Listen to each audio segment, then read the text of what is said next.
United canceling flights as thousands of workers call out sick on the same day, and Meta going back to office in March, or maybe not ever. Coming up here on The Jog.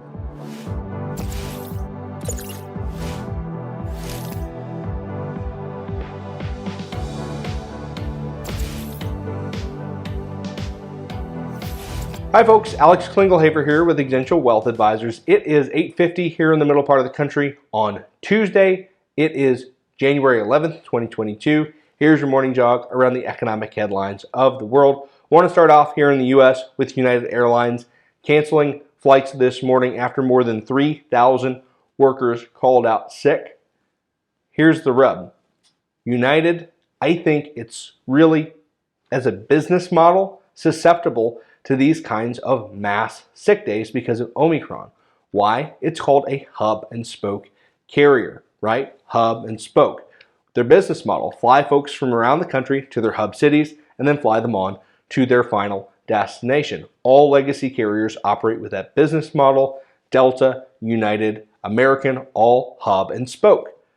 Contrast that to Southwest, which is point to point, right? Flying from where your home base is to where you're going, direct. As folks get sick in these hub cities, United and Delta and American are all going to have logistical nightmares on their hands as their hubs get hit and they have mass sick days because of coronavirus. I think this is just the start, as coronavirus is hitting Chicago in full force right now.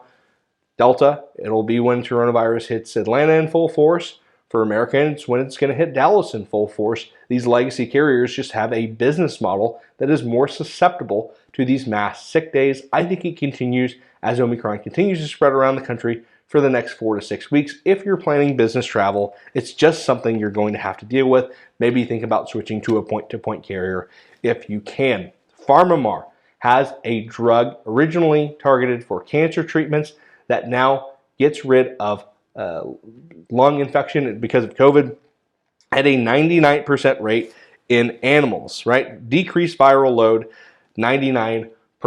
Those shares are up about 20% in Spanish trading this morning. It's always good to have additional therapeutics, whether you're vaccinated or not. When you're in the hospital, you need the safest, most effective treatment possible. Looks like PharmaMar could have a very good candidate on its hands. Last but not least, Meta saying its employees are going back to work at the end of March.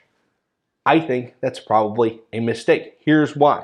They're right now in a huge battle for brains against Alphabet, against Apple. Those companies have said we're not sending folks back to the office indefinitely, i.e. we don't know when we're sending them back or if they're sending them back. We like our results where folks are working from home. Meta now saying, hey, we really think folks need to be back in the office. If you're competing for high-end engineering talent and one company is offering a flexible work schedule and as much work from home as you want, and the other company says, hey, we really need you to be back in the office or else give us a reason why, one of those companies has a competitive advantage. I don't think Meta long-term is willing to give up that competitive advantage to Apple, to Alphabet. I think they extend this policy further and perhaps adopt an indefinite work from home policy in the future. If you want some additional information throughout the week, feel free to find me. I'm on the internet. I'm out there. Until then, I hope you have a very nice Tuesday. I am out.